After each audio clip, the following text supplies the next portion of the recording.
Hello everyone, আসসালামু আলাইকুম। আপনারা সবাই কেমন আছেন? আশা করি ভালো আছেন। কাছে কিংবা দূরে যে যেখান থেকে আমার ভিডিও দেখছেন আপনাদেরকে জানাচ্ছি আন্তরিক ধন্যবাদ।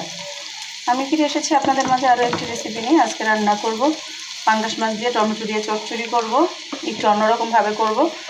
তো পেঁয়াজটা আমি অনেকটাই ভেজে নিয়েছি, এখন দিয়ে দিব টমেটো।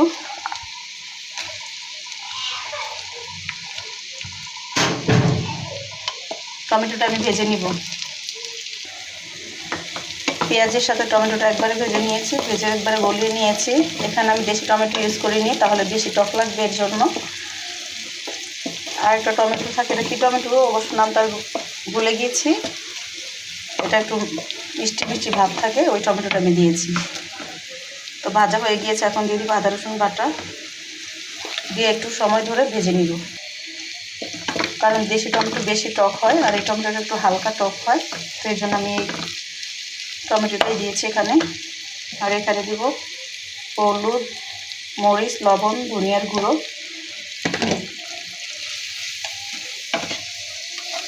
গরম পানি দিয়ে মশলাটা কষিয়ে নিব।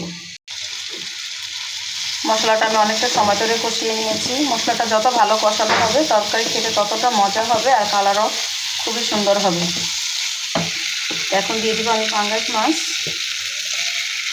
আপনারা চাইলে সিদ্ধ করে নিতে পারেন বা ভেজেও নিতে পারেন। তো আমি সাধারণভাবে রান্না করি, রান্না করতেও পছন্দ করি, শর্টকাটভাবে সব কিছুই আমি করি। তো নেড়ে ছেড়ে মশলাটা মিশিয়ে নিয়ে কিছুটা সময় আমি কষিয়ে নিব।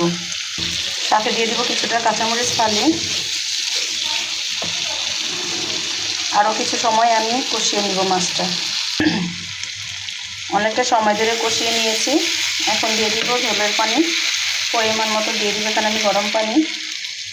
আসলে তরকারিতে গরম পানি দিলে কালারটাও সুন্দর হয় আর খেতেও খুবই মজাদার হয়।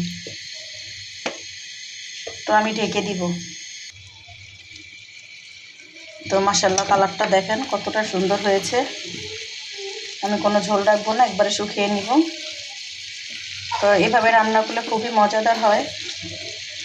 এখানে আমি সব মাছ কিন্তু পেটের মাছ নিয়েছি, শুধু এক পিস মাছ নিয়েছি আমি পিঠের। পেটের মাছটা দিয়ে রান্না করলে বেশি ভালো হয় ভাজার চেয়ে। এভাবে দিয়ে দেবো বেশ অনেকটা পরিমাণে ধনিয়া পাতা কুচি। নেড়ে ছেড়ে মিশিয়ে নিব। লবণ চেখে দেখলাম মাশাআল্লাহ এতটা মজাদার হয়েছে, না খেলে বিশ্বাস করতে পারবেন না যে এতটা মজাদার হয়। আসলে তরকারির কালার বলে দেয় যে সে কেমন হয়েছে খেতে আর কতটা সুন্দর হয়েছে। কথা বলার সময় অনেক সময় ভুল কথা বলে ফেলি, ক্ষমার দৃষ্টিতে দেখবেন। তো হয়ে গিয়েছে, এখন আমি পরিবেশন করব।